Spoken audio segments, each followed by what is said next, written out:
Yep.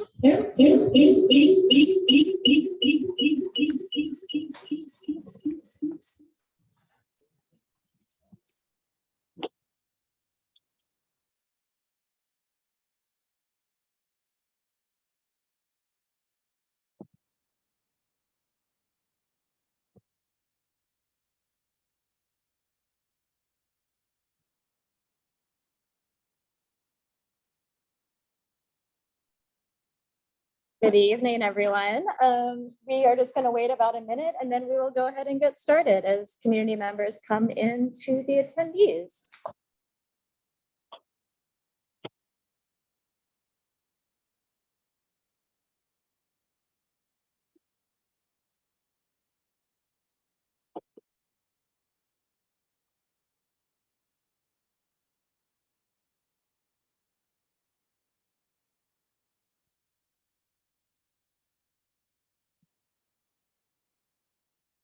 Okay, let's go ahead and get started.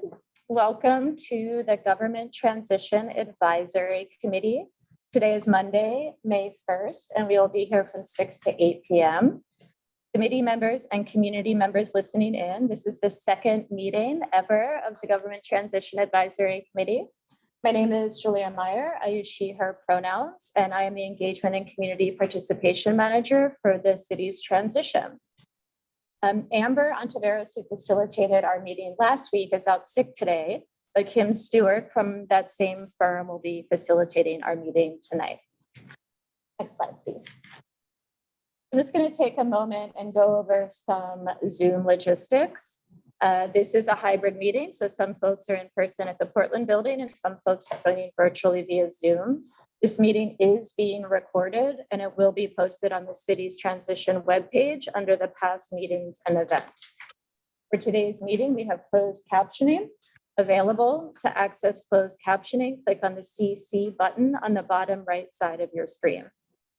For committee members, please take a minute to change your chat settings to everyone so that attendees can also see the chat. That is a part of the public record. For community members who are here, we have a Zoom Q&A feature available. You can submit questions or comments through the Q&A feature. We may not be able to answer all of them during the meeting, but they also will become a part of the public record.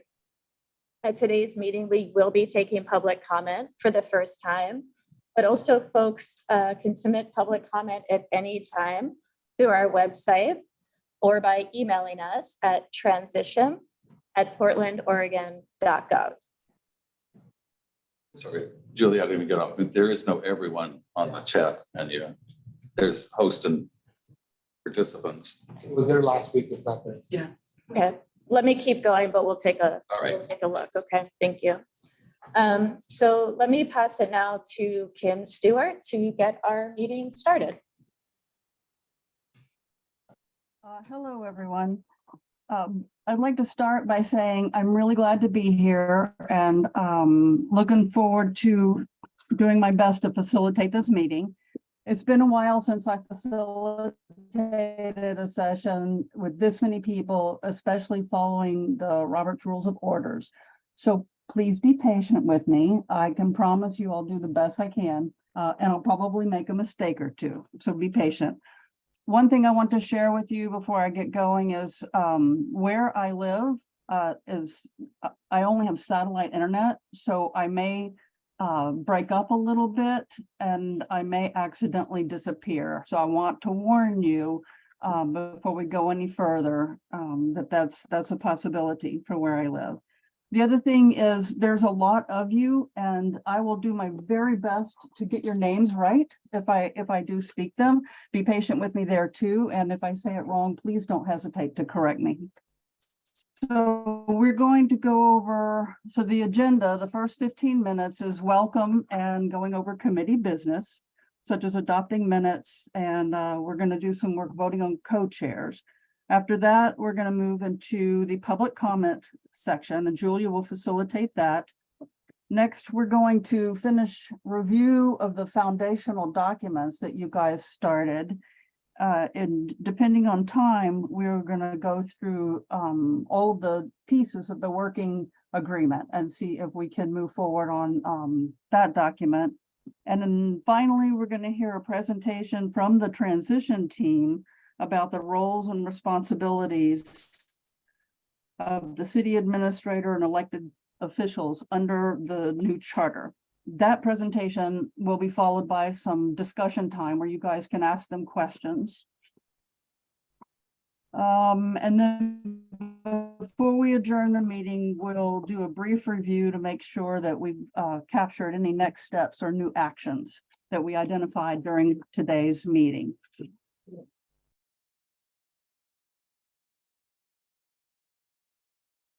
Okay, next slide.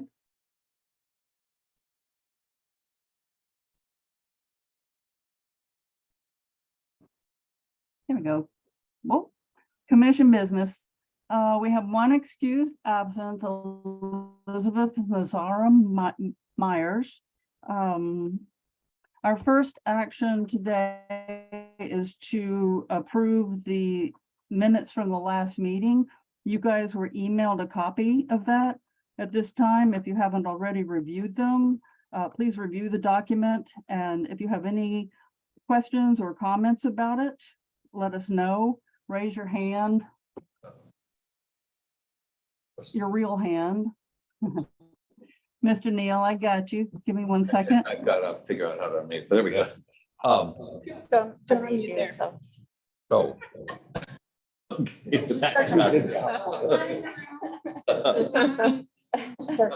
Very good.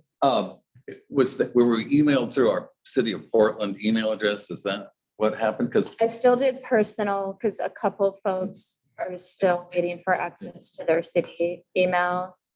I didn't get it. I'm sorry. I did not either. No, I didn't I haven't either. seen it. It was yesterday. No. No. I got it. I got It's the top of the, it was a little hard to see, but it was at the very top of the email. It's okay. Also, if folks don't feel prepared to do it, we can just do it next time. I haven't figured out how to access the Portland Oh, I see. email address. Thank you. So, Okay, so couple of things. Julia, I forgot to mention at the very beginning, there's a Q&A from the Spanish interpreter, I believe. I don't know if you've noticed that.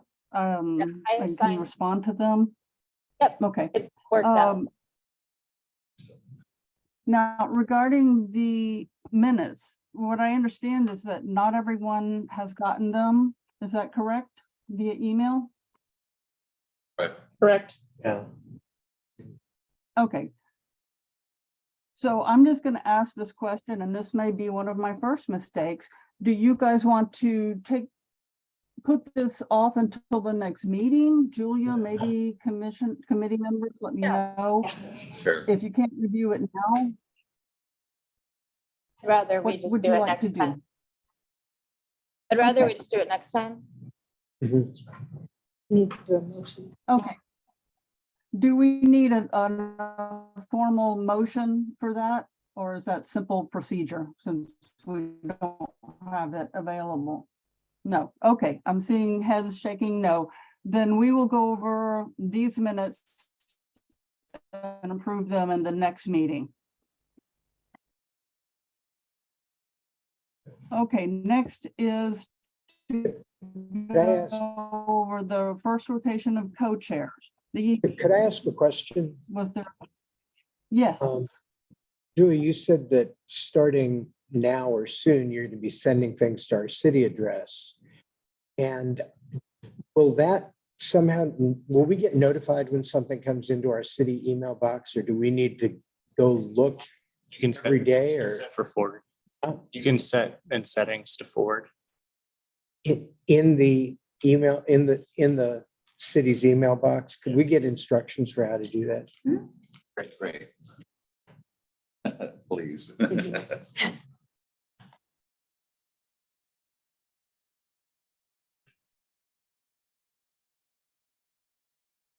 okay, are we ready to move on?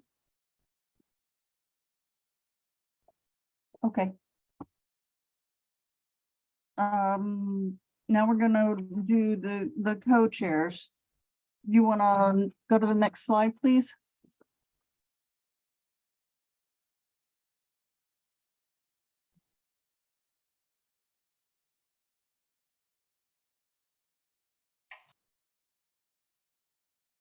Okay. So in the bylaws that you have so far, the roles of the co-chairs include the items that are bulleted on the right side. The first round of co-chairs will serve through August 14th, 2023. Burnell and Heffley, I hope I said that right, have volunteered to serve.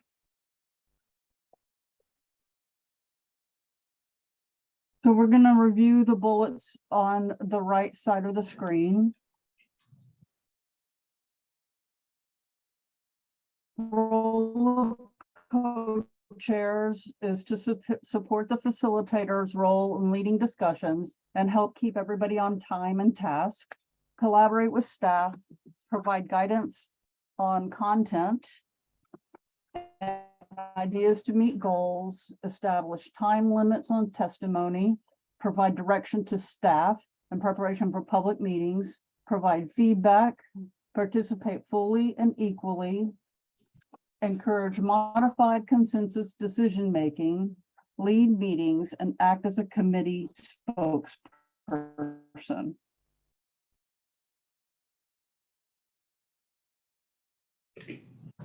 So we've had 2 volunteers for the first rotation, David Burnell and Lori Heffley. I would now like to ask for a motion to approve these 2 co-chairs for the first rotation. So move. Seconded.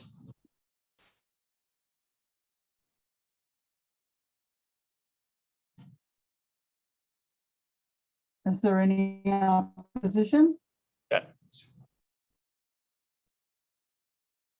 Yes. I see a yes at the Portland building. I don't think there's any opposition here. Okay. Then I'm going to say the motion has passed. Welcome, committee member Burnell and Heffley. Thank you very much. Thank you. Thank you. Appreciate it. Yay. So I guess with I'll have that, to we put a tie can on. move to the public.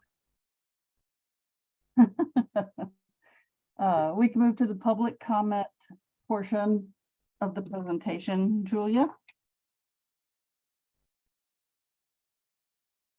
Sure. Thank you. Just well. This is the first time we're taking a public comment in one of our meetings, which is fantastic.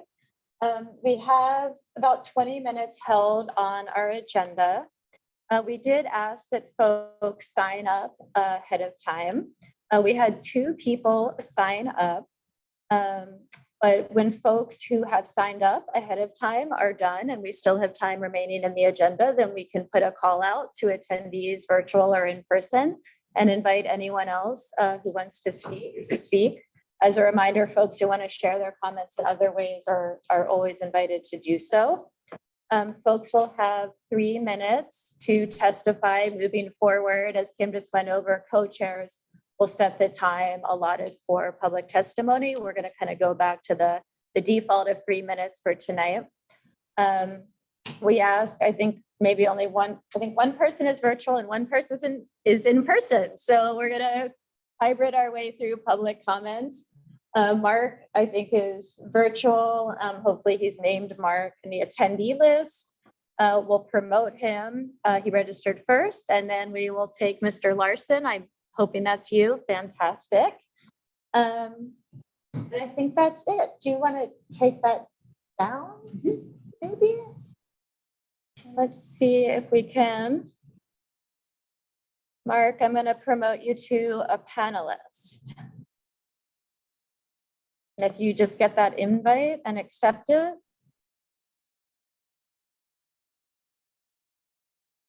Do we see Mark? Does anyone see Mark? Oh, hey, Mark. Hi, Julie. Good to see you. Thanks for being here. First ever testifier at the Government Transition Advisory Committee. Kim, our facilitator, is going to keep track of your time. So if you hit 3 minutes, she's going to politely interrupt you and just nudge you to finish up your thought. Okay. So with that, Mark, please go ahead. Yeah, my name is Mark Stefan. My pronouns are he, him. I am a professor of political science at Washington State University, Vancouver. I was deeply involved with the process to get the ballot measure passed and have a strong interest in the administrative reforms that have been passed. And I also have a background studying and thinking about things like advisory groups and citizen involvement. So what this group is doing is of particular interest to me, and I'm hoping to be seen again and talk with you again. Today, because it is so early, I just want to start off with a very sort of broad comment for your consideration. I think as an advisory group that the best thing that you can do is to think very expansively about who you're advising. So what I mean by that is that you're advising not only the elected officials, right, which on some level I think is a critical part of this, and also probably most importantly, staff at the city, and also to some extent at the county as well, on the sort of advising them on what their implementation process. But I also think that you're advising local organizations. You're giving them perspectives because you're going to have an intimate understanding of what's happening in the city with this implementation process. So you can actually advise local organizations who are very interested in this. And there are a huge number, as I think many of you know, who are very interested in the implementation process and are going to want to hear more from you about how it's going. And then finally, you're really on some level advising, I would say, the public at large, giving them information, being a conduit for what's happening within the city in the implementation process and helping them to understand it and help lead them through it as well. So the basic point is this, that advising here is complex, but I think interesting and engaging because it involves all these different groups.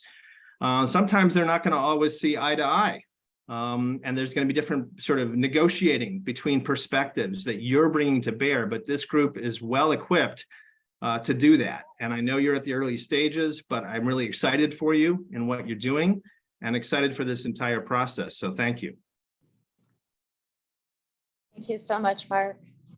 Mr. Larson, you take that. No, you can sit. I can stand up. I'm, am I not on camera? You need a camera. That's why, Oh, no. if you don't mind being Julia Meyer, why don't you take my seat so All people virtual can see you? And you have 3 minutes, sir. Hi, my name's Tim Larson, and I represent a group of about 2,400 Portland voters and their families. And many of our groups have sent in suggestions to this committee about the process of selecting the new district boundaries, and also basically concerned that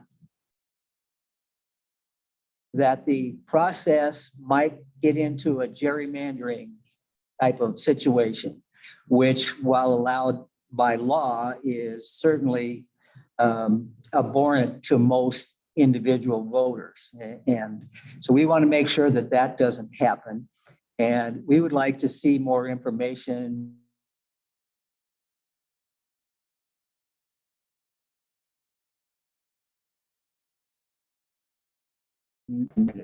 So basically, that's it. One other thing, and I'm not particularly up to par on this one, but one of our active members said that there are a number of different websites regarding this, and there are a number of different groups, and they all have different formats on their website for finding what time it is and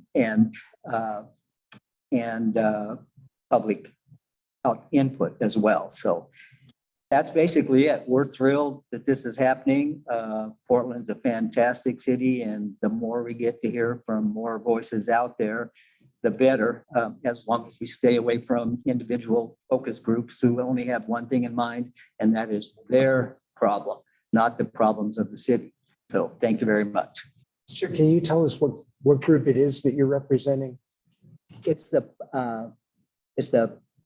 Portland Party and the homeless, I think it's a homeless outreach and community activity party.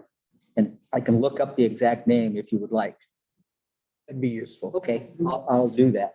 It's not right off the top of my head. Can I ask Julia a question, Kim?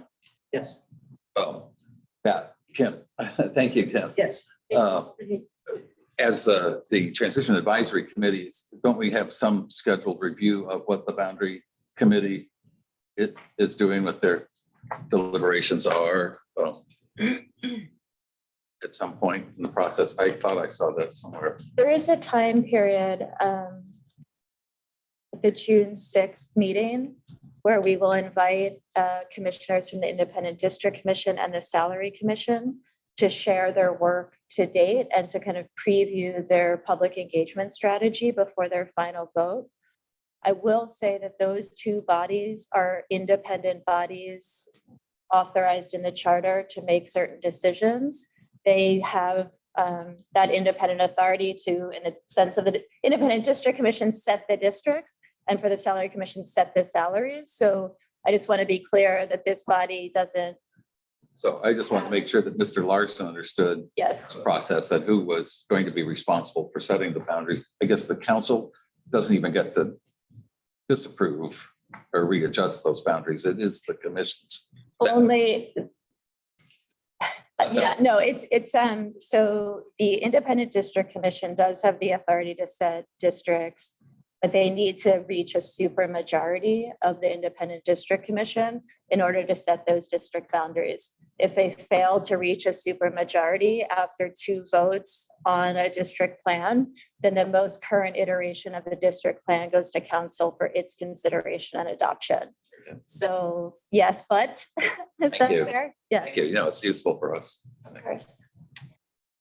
So we still have some time left. And I just want to give a moment for anyone who is in attendance. If you would like to testify, we would love to hear it. Just please raise your virtual hand and then we can promote you into the room.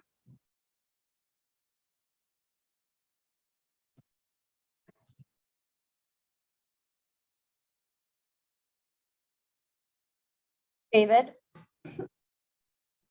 I'm actually not going to testify. I just want to ask Julia if you can give those who testified some information on how they can further contact us, for follow-ups and so on and so forth. Absolutely. Thank you for that. Okay, I don't see anyone else with their hand up. Really a deep appreciation to Tim and Mark for sharing their thoughts. Again, always encourage folks to share public comment in any way.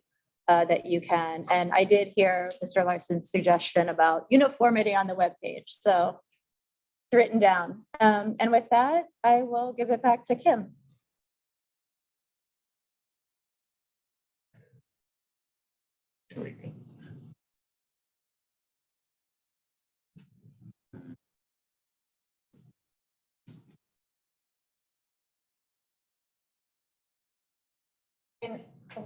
Hi, sorry for the delay. My mouse was being very ill behaved.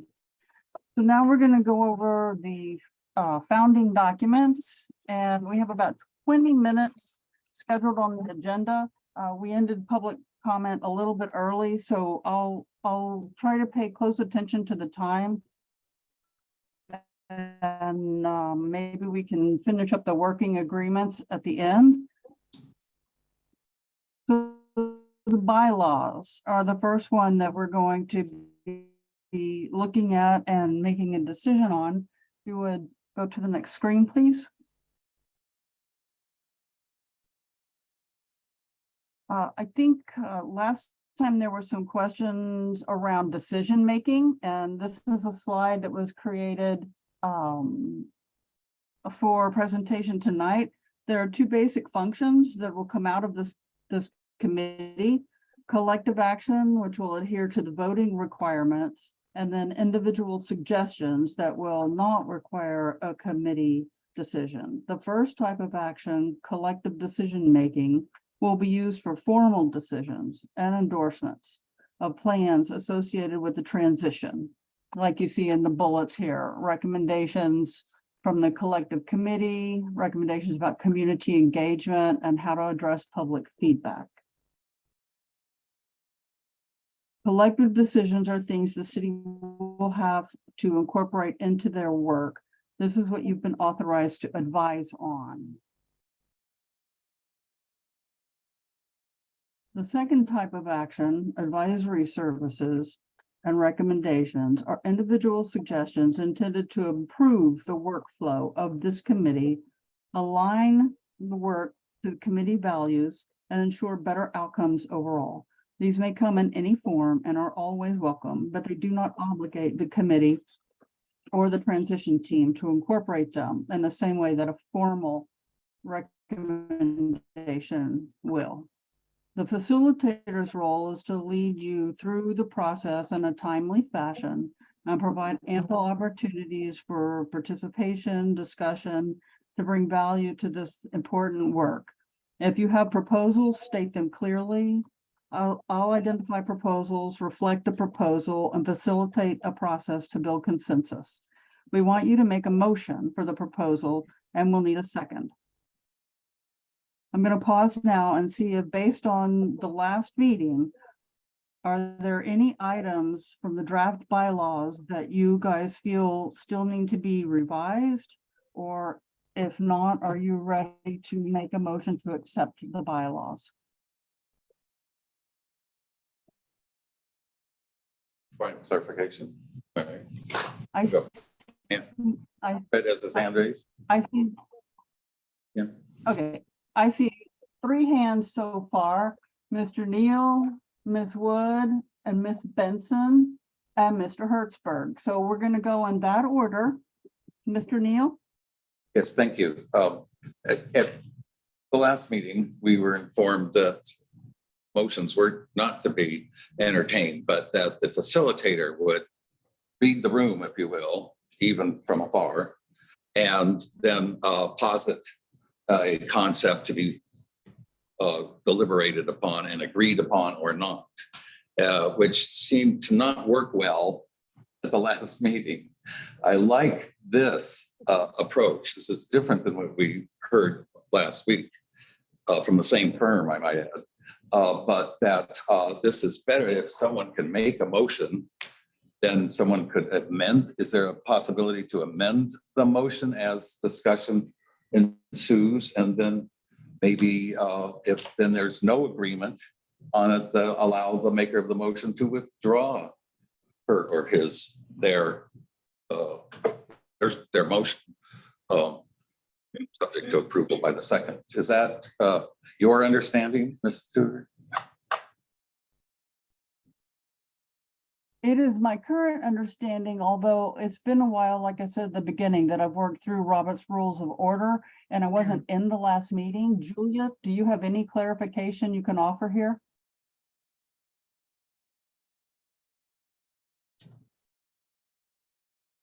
Sure. I mean, I think the bylaws are meant to be the agreement of how you all as a group want to practice and have your meetings. I think I heard something very similar to Fred last time. I thought it was a little bit confusing. I think we all left with some confusion. So I think this slide is an attempt to be responsive to that, to what I think Amber and I heard last week from you all. And yes, as Fred said, offer something different, but it's all on the table. It's for you to decide if that's what you want or something different. Yeah. Okay, I think I'm up next. I have a quick question about the voting aspect of the bylaws. I believe I heard last week that the 50% plus one was not up to us to decide. And so I wanted to clarify if that's something that we get to decide on in these bylaws, or if the 50% plus one is something we're already beholden to. I mean, these are truly your bylaws. I mean, I will say, and I think Jane brought this up last time, you know, we didn't pull them out of thin air, the draft. There is a model set of bylaws that the city uses. It kind of updates as it learns stuff. And I made some amendments based on the one-on-one conversations I had with each of you. But you don't have any voting thresholds like in the charter, for example, that the district commission has or the salary commission has that sets certain thresholds to make decisions. So I don't think anything would bar you from changing the threshold. And maybe the thing that was already determined was the number of members that had to be present in order to hold a vote.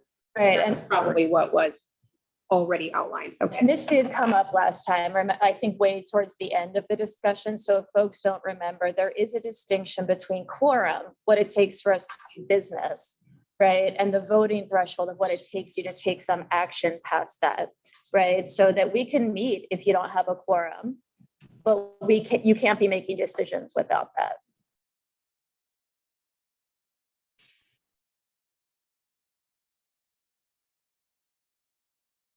Okay, I think Anything else, I'm- Ms. Wood? Nope. Yes.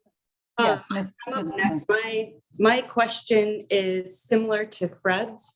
I think about, I'm a little bit confused about the decision-making process as it's outlined. As I understood it and as it's reflected in the bylaws currently, we're using a modified consensus for decision-making, and this seems to make it seem as though all votes are now going to be a more standard majority. Personally, I have a strong preference for consensus, and I think what I would recommend is we come up with a process for reaching consensus that everyone understands what it means. Like there are multiple different methodologies we could use for it. And I think it's great to have this written down. But as it says in the bylaws, this is a last resort. If we can't reach consensus, then we move to majority. So I guess I just want to put that out there and say, I want to make sure that we still are on the same page, that consensus is the goal.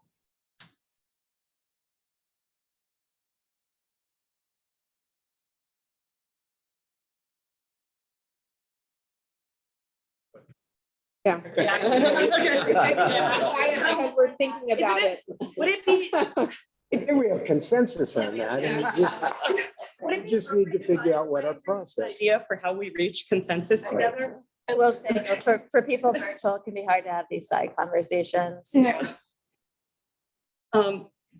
like to make a recommendation, I guess, because I think what I was hearing last week and seems to be there this week is just that we're not sure what gaining consensus looks like.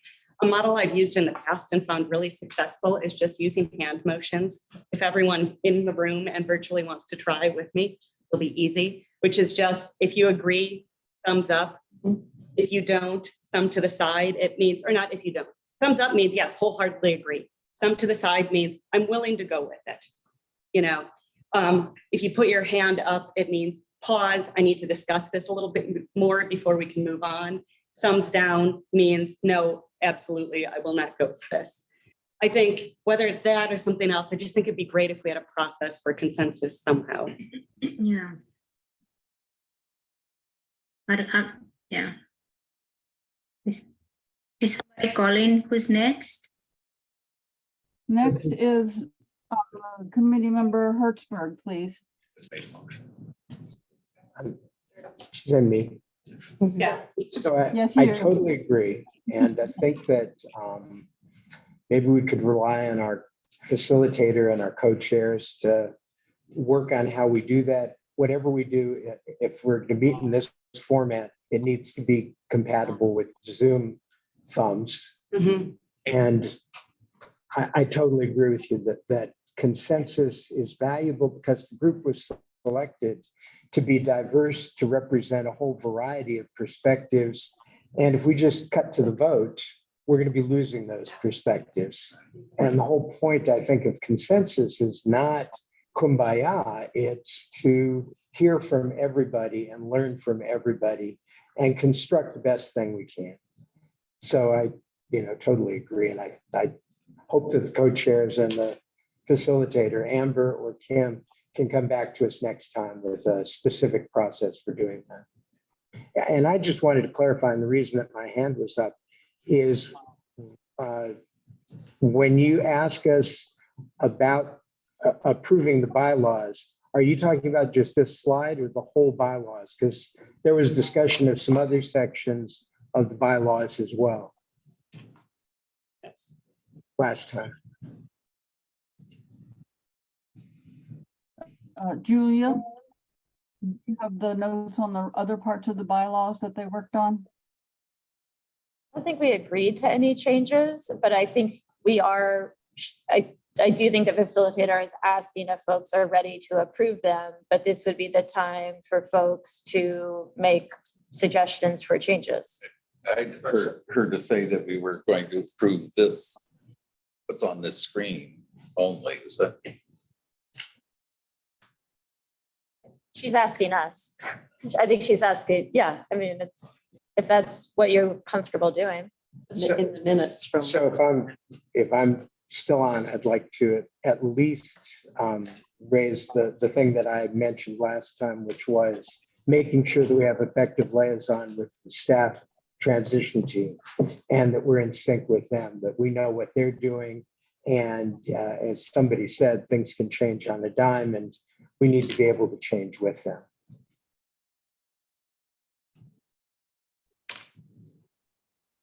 Yes, I guess I just was expecting that we were going to receive something with some of the concerns or suggestions that were made in the last meeting for us to consider and then today talk about it. But this is the first piece that that I'm seeing in terms of decision-making process, which is great. I like it, and I agree with the rest of the team that consensus is very important. I just also want to make sure that it stays simple, that we don't go into this kumbaya or little weird, different seasons. It would be nice to just follow Robert rules of order, but with the including the consensus process. I just want to say that my observation. Okay, I'm going to summarize what I'm hearing so far and see if I'm hearing you guys right. At this point, what's on the slide is what you have before you to look at in this meeting before deciding if you want to make a motion and vote on the bylaws. What I'm hearing from you guys is that you would like to see the whole draft of the bylaws, not just this section. Is that what you're saying? Yes. Yes? Okay. Yes. So then, Julia, is that something that you can provide for them before the next meeting?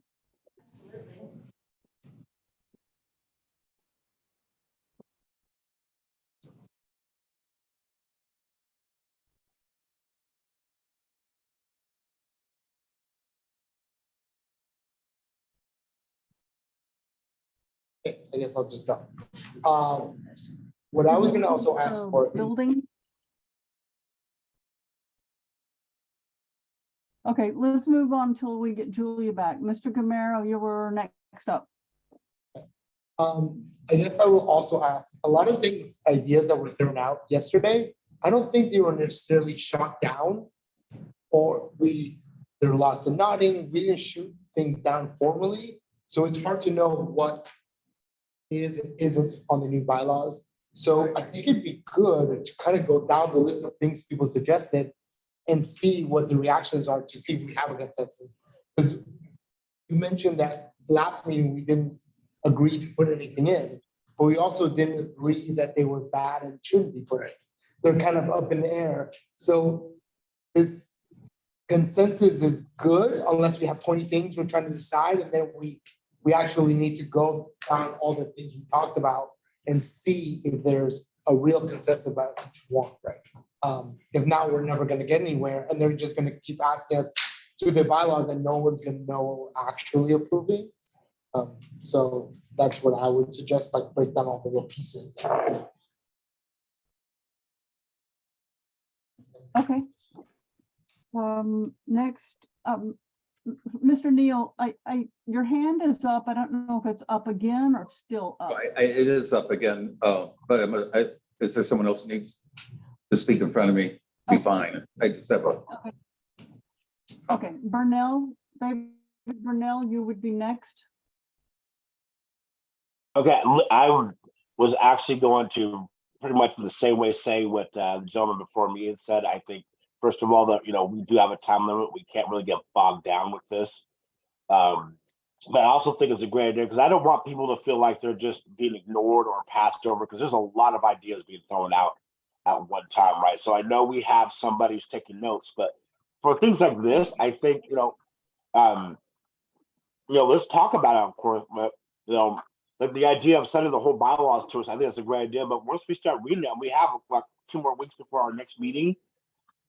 Start emailing. We have group emails like, hey, this is what I'm thinking. This is so when we come together, we can start figuring out the consensus. We can start figuring out the majority of that kind of thing. That's where my head's at. Okay, I'm going to say something real quick and then get some direction from you. I have 2 more people who want to speak, not counting Mr. Neal, and we have 3 minutes left for the agenda schedule for this section. And we still have values and then the working agreement to go over. So would you like to keep going with the hands on this section and then follow up with bylaws and the working agreement in the next meeting? And maybe we can, sorry, my dog, maybe we can squeeze in the values this time? How would you like to proceed?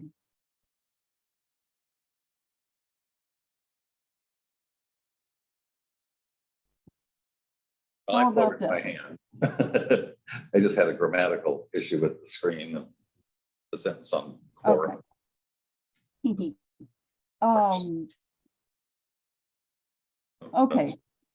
I'm going to Values. suggest that we let the next 2 people speak, and then maybe we can spend a few more minutes since the public comment part was short. I'll try and keep track of that, maybe another 7 or 8 minutes and see how far we get. So next we have Heffley, please. I put my Committee name, member Heffley. I put my hand down, but I will speak anyway. So I agree with Dave that it probably makes sense for us to collect all the input and perhaps through email, and we can start updating the bylaws in the meantime, so that in the next 2 weeks we come in here and have something put together. I think there's the minutes that did come out that some people saw has the whole list of what was discussed last time. So there's a lot of great input that's already on there that once we all get the minutes, we could take a look at that. Vote or not vote, but send your inputs. Maybe Dave and I could help collect it and pull it together. That'd be great. Okay. And next we have Amy Randall. Hello, I can be brief. I just would like to generally advocate that we kind of use Robert's Rules of Orders, because Robert's Rules of Order because they're learnable. It's a functioning way that government systems work. So we'd be able to plug into other bodies, and it really does make this sort of consensus process work quite a bit easier if we are sticking in that kind of formal structure. So just put that out there.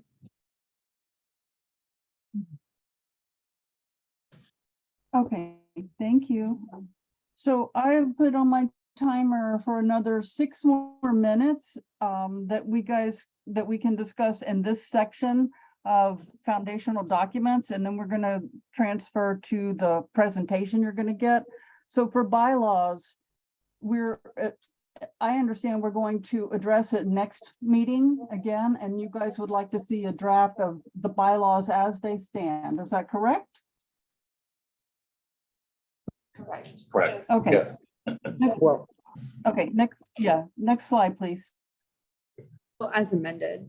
yeah, Lori said As amended. a little bit more than that. Yeah. We need to amend them. Yeah. With all the. We need the standing document, the proposed ones, the changes, and then the by question vote. Yep. Yeah. All- Yeah, Thank you. Lori and David will take the lead. We'll do a track change. Great. Yes, That's great. okay. Got it. Thank you. So values slide, please.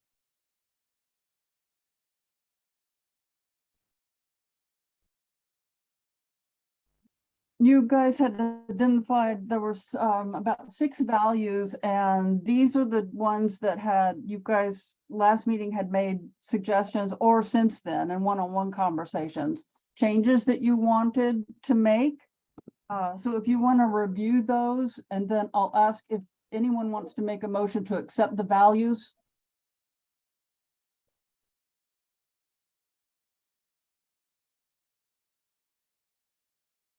So moved.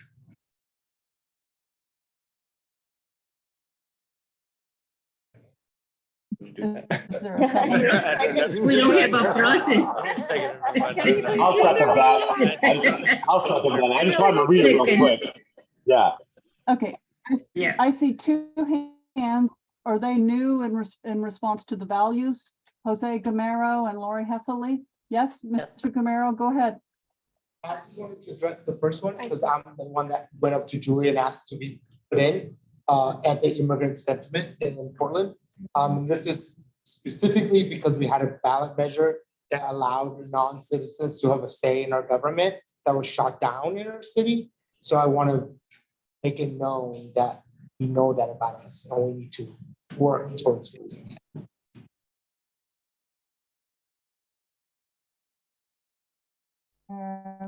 Lori Heffley? According to the minutes last time, it says the committee agreed to add an acknowledgement of the city's exclusionary history under the equity value, similar to the statement about the state. And also a committee member asked if the city has a definition of transparency and agreed to send a proposed definition in the committee to consider. So those were 2 things that, according to the minutes, that we agreed. Let's bullet 2 and 3. Excellent. Okay, so before we approve the minute for the values, I thought we should add those. Ms. Juliet Hines? Yeah, I don't know if I can be heard on Zoom because I can't get on the Wi-Fi with my computer. You're good. So something that perplexes me about Portland is Portland's half women, Oregon is half women, yet you don't see anti-sexism called out anywhere. Even on the city of Portland's own HR dashboard, the gender balance is not very equitable, and it really hasn't improved in the last 5 years. I think that somewhere in here, anti-sexism needs to be stated clearly, or it's never going to happen. And I appreciate that it's implied in here, but some more needs to be done. I think Portland is an example for the country. The country is going the wrong way. with every kind of equity, and that includes gender, but things got worse for women during the pandemic. They were the safety net, and it was doubly bad for women of color. So I would appreciate at least one mention of anti-sexism in here somewhere. Okay, I accept that as an amendment, but there's no wordsmithing. But it would be under the equity and acknowledgement of the states and Portland's past discrimination based on gender. I can wordsmith it. I can suggest wording.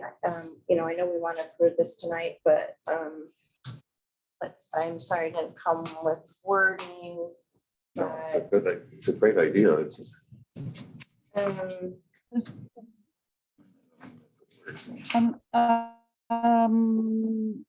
Ms. Hyams, was that you who said you could suggest wording? It was, but I don't want to hang us up to the next meeting after that. So, you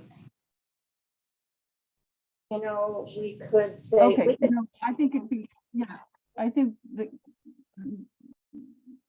perhaps, I don't want to speak for Julia, but I'm trying to get things, keep things moving, that can be done between now and then. I do want to check with, I think it was Ms. Heffley, when you mentioned the things from last meeting to acknowledge the history of exclusion and the definition of transparency, does what's on the screen on this slide address those things for you or everyone well enough? Or were you saying perhaps there needs to be further revision to those issues? You know, first when I said it, I thought we were voting on it and not including those updates. So I didn't hear it correctly, so I apologize. I wondered if it was worth discussing the transparency definition that I forget the person who provided it. That was me. That was you. Oh, great. So I can address that if you want. Hear it for the rest of the group. Yeah, and I mean, it's a slippery slope. It's a really slippery slope. So just to sort of justify my comment, I was a city manager and I felt that I know that people said that we weren't transparent just when they didn't like what was happening. But I could never get them to say what they would rather have happen or how to measure it. I tried to build that measurements into my budget. And, you know, I never could get any clarity about that, except that they just didn't like something that was going on. So I don't want to see us fall to get us. I don't want to see us get stuck in that loop when we got a lot going on here. We got a lot more at stake than the towns I work for as a city manager. So I'm just feeling protective of our work. So I sort of came into this thinking, well, for sure, Portland has got to have a definition of this, right? Well, it seems that there wasn't one. So I started looking at, I actually talked to the League of Oregon Cities. And when I talked to their executive director, she looked like she was about to pass out when I asked her that question. And she said, the first thing we should do is talk to Portland city attorney or attorneys. And she sees it as a real liability. And I think that's, you know, that was kind of my instinct about it too, was, you know, what claim are we making? And how is that going to, what are people going to, you know, think that we are committing to? And then the other thing the League of Oregon Cities said is at one time, it really meant strictly just proper records retention. So the Secretary of State has a records retention scheduling, but it really so sorry. Ms. Hyman, I need to interrupt. I am so sorry. This is the part of my job that I don't like doing here, but we have a time limit for our presentation from the city. And I know Ms. Magana Pablo and Amy Randall, you guys also have raised your hands. I'm going to ask you to please submit your comment or questions in the Q&A. Thank you. I do apologize, but the presentation that they're going to do is long and it needs to start on time. So please forgive me. Julia, are you there?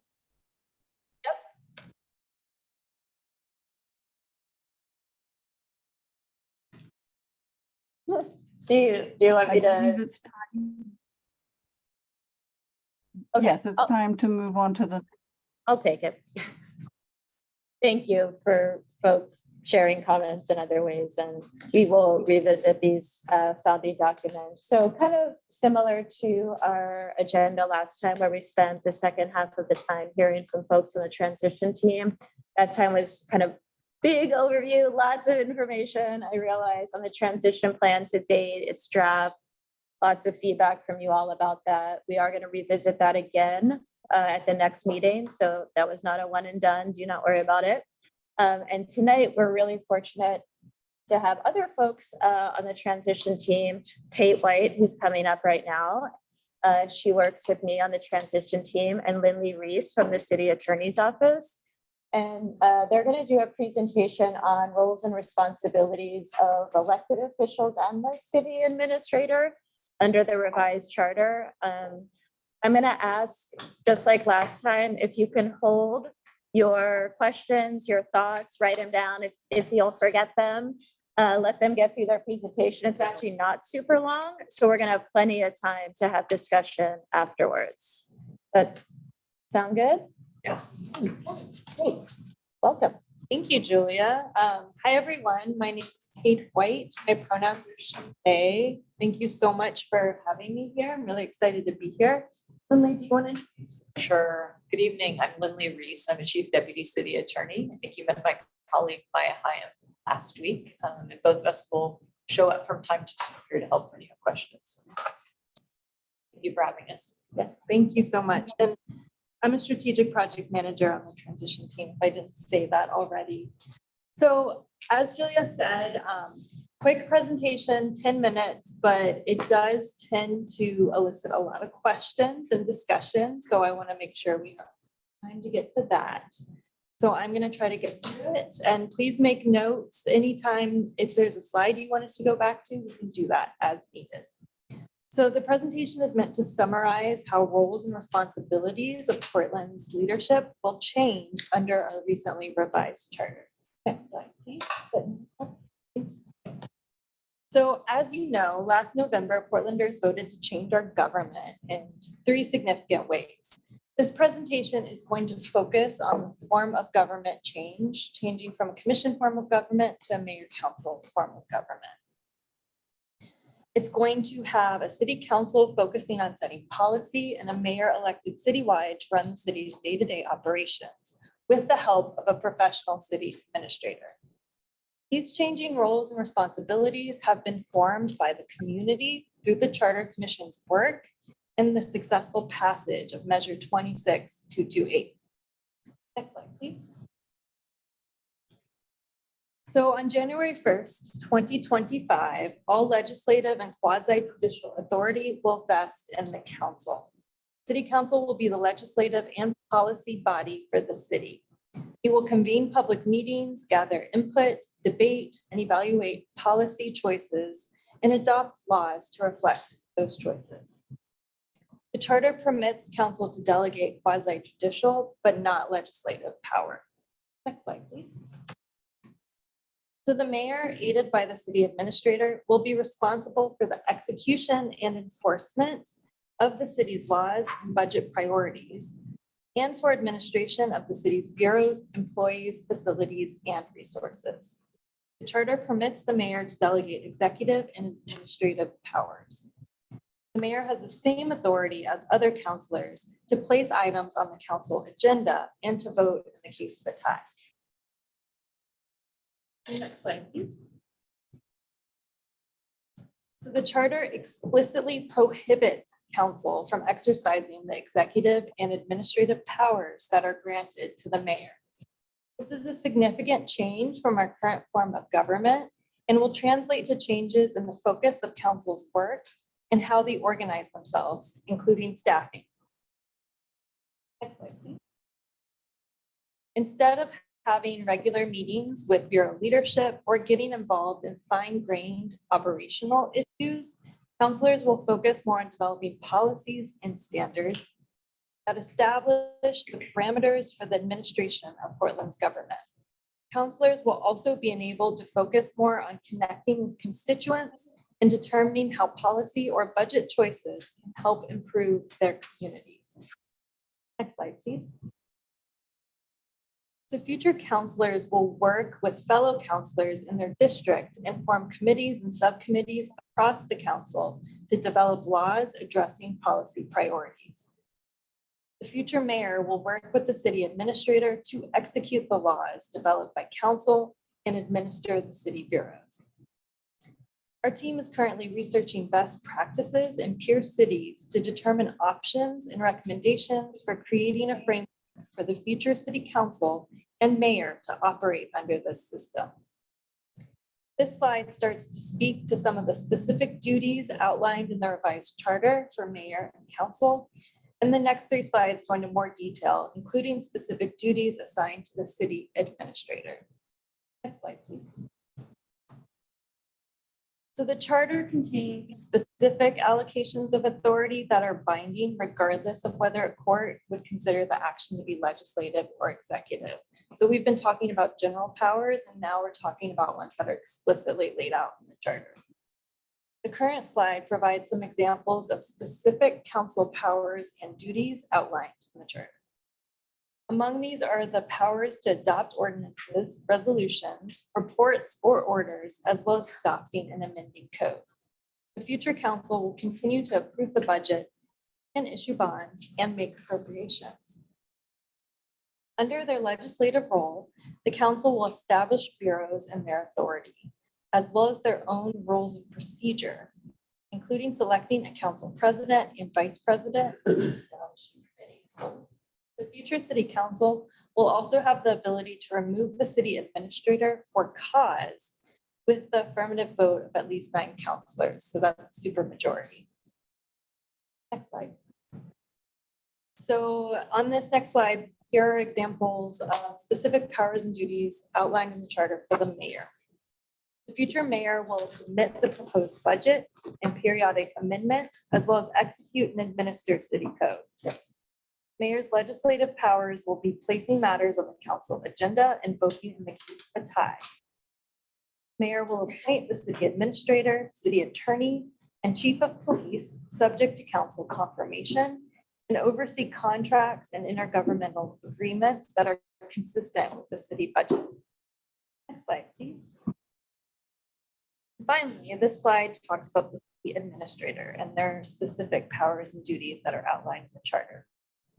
The future city administrator will administer all city affairs and execute and enforce all laws adopted by council. Other than the city attorney and chief of police, the administrator will exercise appointment and other authorities over bureau and department leadership and staff. The administrator will administer the financial affairs of the city and prepare an annual budget under direction of the mayor for submission to council. Similarly, the administrator will prepare and submit reports to council as required and keep council fully advised as to the financial condition and needs of the city. They will be able to adopt administrative rules to assist in their work. Next slide, please. So the revised charter provides a broad framework. However, determining if a function is legislative or executive will sometimes be complicated. As we move through the process of transitioning to this new form of government and implementing the charter, City Attorney's Office will continue to assist staff as well as elected officials to provide role clarity in general and for these gray areas. Luckily, we always have them present here too to help in the process as well. The city code, next slide, please. I used to not driving my own slides. City Code 3.02 on council operations and procedures will need to be updated to reflect the charter revisions and provide a framework for the new city council to be successful. Updating the code this year will provide clarity to anyone that's interested in running for mayor or city council for 2025. Staff's current focus is clarifying and communicating the revised charter's implications for changing roles and responsibilities for Portland's leadership starting 2025 under the new form of government. Over the last couple of weeks, we have been speaking with existing council offices about this topic to establish a foundation for deeper discussions about impacts to mayor and council operations, so they can make informed decisions about upcoming code revisions. We want to engage the community on these topics, but don't want to distract from the independent district commission, salary commission, or other crucial engagement topics for transition. By early June, we'll provide input to the salary commission about how the council president and vice president's roles may differ from other councilors. And we'll continue engaging with council offices and the community to inform 3.02 code revisions over the summer before bringing recommended code changes to council to consider later in the fall. Next slide, please. This is my last slide. So for more detail on immediate next steps, we will be continuing dialogue with council offices about a legislative focused council, including the role of committees and subcommittees, as well as the future role of the council president and vice president. We will also be talking to them about potential improvements to council meetings and operations and how staffing will change under the new form of government, including considerations for district representation. For updating 3.02 and providing recommendations for council operations, staff's objective is to provide a framework for the incoming council that reflects the revised charter and the charter commission's desired outcomes, and provides elected officials and community members a forum to develop policy when we have the new form of government. So we want to take a light touch approach that provides a sufficient level of structure and guidance for the new council to function, but also enables the incoming councilors to make their own decisions related to how they operate and structure themselves. We want to hear from the community about how they would like to interface with council under this new form of government in terms of public testimony and constituent relations. So we're really looking for your advice on approaches or strategies for community engagement on this topic. All right, that ends my formal presentation. Thank you for your patience and listening to me go on. Really happy to open it up to questions. And should I pass it to Kim to facilitate that? Kim, please facilitate. Back to you. Yeah, thank you. I have hands showing up. I already had 4, so I'm going to go in this order, and I'll keep writing down the hands as they show up. First, I'm going to list 3. The first 3 people: Lori Heffley, then Fred Neal, and then Joe Hertzberg are the first 3 in that. Sorry, my hand was still raised from before. Ignore me. Okay, so I get Fred Neal here. I have a couple of questions. Code 3.02 is what? Is that the elections procedure? It's on council operations. And Council operations, since you want the current council to adopt it by this September. So yes, it's confusing. No, thank you for the question. Thank you, yeah. I'll pick that free to enter into it. I have other questions too, could I? Absolutely. So code 3.02 right now is out of sync with the revised charter. Sure. So there's a baseline update to it to reflect the revised charter. And in that process, it's raising some questions that have spurred this discussion. And so that's kind of our goal. It's also an opportunity to be really clear with people who want to run for council. Well, yes, I agree. That's very important. You don't want to be a candidate unless you know what you're in for. But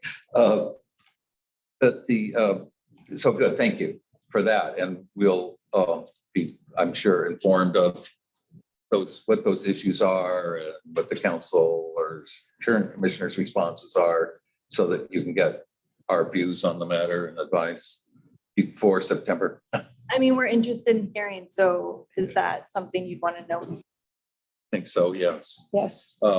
I noticed that the mayor gets to make motions, is that right? Submit motions to the council deliberations. And I never quite understood in the charter proposal what the role of the mayor was vis-a-vis the council, other than breaking ties. And so it wasn't clear from your presentation whether the mayor actually participates in council proceedings. No, I think they can place matters on the council agenda. They have the same authority as other. All right. councils do that, But that. That's more of an administrative. So the administrator would do that. The paper. Yeah. Right. And so they are not present for council deliberations or on the dais, if you will. They are likely not. I mean, that's part of the discussion is, so Yeah. when do we anticipate a tie? Where will the It was- barrister or will we delay it? But it was a very confusing part of the charter and now it's law. So good luck. So Mr. Neal, one thing to remember is that a charter is a constitution. Yes. The Constitution isn't going to lay all those things out. So those are the things we're talking about. And Right. that's part of the Right. engagement process is to find out what people think will work best. It's a very important dilemma. Because there is an ambiguity, I think, in the role of the mayor in that regard. Likewise, it seems that there's and to me, a dissonance, a cognitive dissonance in that the chief of police is appointed by the mayor, subject to council approval. And yet the mayor and administrator in their dual capacity, assuming it's primarily the administrator subject to mayoral aegis and approval, has control over the bureau and its policies, rules, administrations, hiring, firing, et cetera. And so I'm not sure that that's clear. I think that's great. Having suffered under an elected county sheriff when I served for the county for many years, and realizing that an appointed county sheriff is far better for amity and consensus with the commission and the taxpayers. That we don't want to have a separate fiefdom by the police bureau that's separate from the rest of the city administration. But what then is the role of the chief of police and why is it so important as to be subject to approval by the council? So that may be a question. I did not work with the Charter Commission. I think there was a great deal of discussion. It's my understanding that because of the high level of visibility of the police chief, there was a desire to have some electoral, I say responsibility or accountability for that. And I think the Charter Commission made a very deliberate decision that the police chief, for that reason, was different, that they wanted a mayor to be accountable for that. I don't know if that answers. I mean, it was a choice they made deliberately. Okay, and then finally, my last question is about, you said that the mayor has, and / administrator has complete authority over the IGAs, intergovernmental agreements. And I would caution you that some IGAs obligate the city to, for joint liability with other governments, for funding measures that may very well evolve into legislative issues. I never proposed an intergovernmental agreement for the county that didn't have board approval. They were informed of it and knew that it was there and signed off on it. But that's not legislative always, but it's useful for them to know that the city administrator is obligating the city to certain responsibilities vis-a-vis other units of government. One clarification to that, and Nick can correct me if I'm wrong, is that those IGAs have to be consistent with the council approved budget. So if there was an additional financial obligation, then it would still have to go back to council. Is that correct? Yes, we would, if it is not accounted for in an adopted budget, so it's not in a CIP or in a budget, it's going and it has a fiscal impact, then it is going to have to be approved by council. Because it says it has to be consistent with the budget. All right, thank you. Okay. So next we have Joe Hertzberg, and I just want to give you guys a little heads up. After Mr. Hertzberg, we currently have 6 more hands. And city people, there's a question in the Q&A. If someone from the city can answer that, please. So Mr. Hertzberg. I've got some detailed questions. Maybe we all do. I'm not sure that's the best use of all of our time. As an advisory committee, it'd be really helpful to me if I knew what you needed advice on. And if we go out for public when we go out for public engagement, if we just say, here's the story, what do you want to tell us? It's going to fall really, really flat. So both with this committee and with the public, I hope that you can be really specific about where advice is needed, where it's important, and give us the background that we need to provide that when you do. I'd also just note that last week when Mike and Shoshana did a presentation, they very helpfully put, gold stars, just like in kindergarten, on the things they wanted from us. This wasn't one of the areas that they said was a priority for our advice, which, I think it's great that we've gotten this presentation. It seems like it's really important for us to get this, but I hope at some point we can sort of sync up and really be, doing the work that's important for us to be doing. Definitely. And I think my assumption is that you are early in your work. And so this is part of the process of getting familiar. A lot of the things in this presentation are set out by the revised charter and have gone through that process with the Charter Commission. And so as we are kind of distilling this information and understanding it ourselves and projecting out to 2025, figuring out what our questions are, I could have been clearer in the end. I think we're particularly interested in learning from the community about the constituent relations side of how does that change in this new form of government with a council that's really focused on making policy and legislation and also is representing districts. So I would say that is what we are really interested in learning more about from the community, because Code 3.02 about council operations and procedures is also talking about things like public testimony. So that side of the equation, we're very interested in learning more from the community on. But if it's not a priority for your work, that's okay too, from what I understand. And again, not that it's not a priority because it's not important, it's critically important, but there just may not be much, Absolutely. room for us to advise. And this is going to be an ongoing conversation, and it's also going to be part of our new form of government that, has democratic ways to provide for their input when we have a new elected council.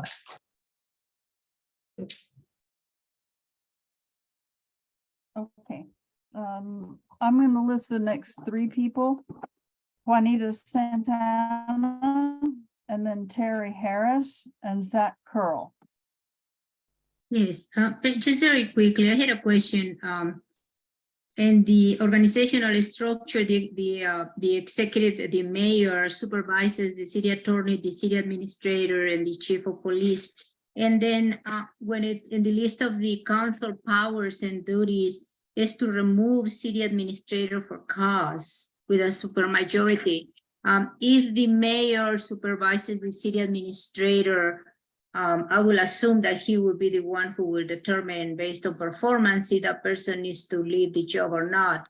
I also understand, but I don't, why is that? What is it just one of the city council approves with supermajority? Wouldn't that would be an HR cross issue?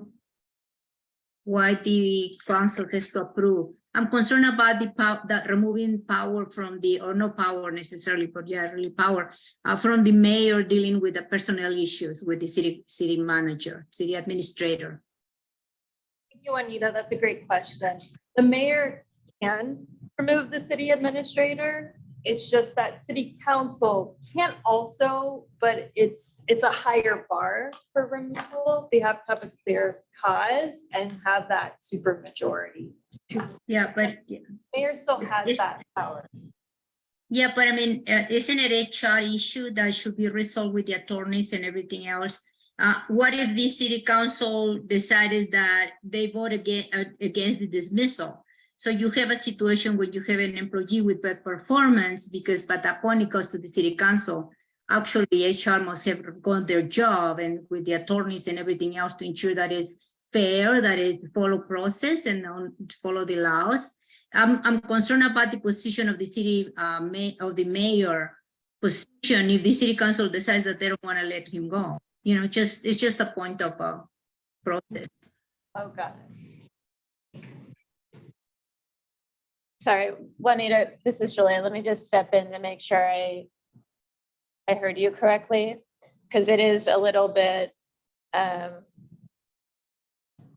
maybe it's the hiring and the supervising and the firing are not all the same. So the mayor, right, appoints a city administrator subject to a simple majority confirmation by city council. The mayor provides the day-to-day supervision of the city administrator. The mayor, acting alone, can fire the city administrator. In addition, as primarily an anti-corruption strategy, city council can independently, without the mayor's approval, fire for cause, which is an HR question, the city administrator only if a supermajority of city council agrees to the firing. The purpose of it is to have a out should you have a mayor and city administrator acting in a corrupt manner together.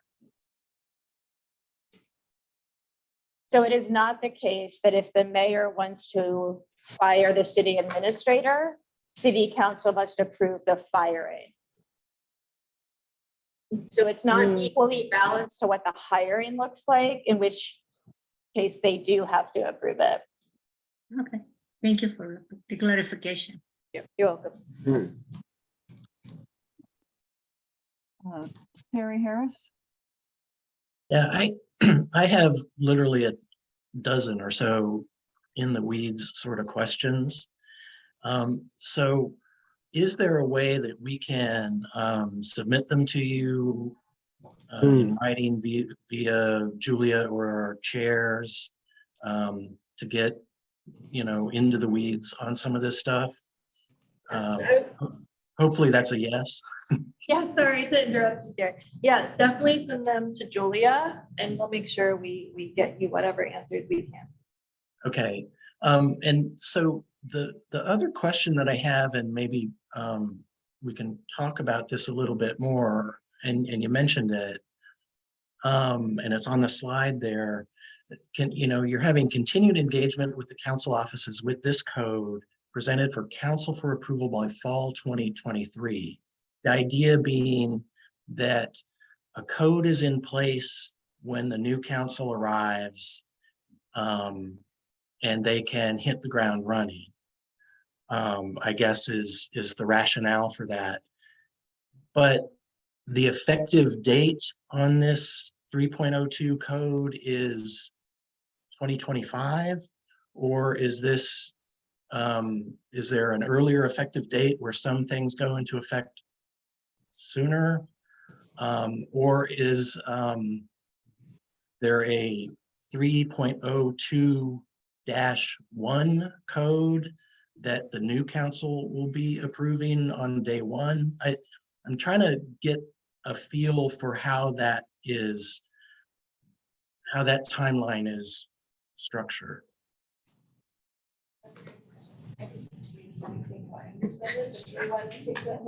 Sure.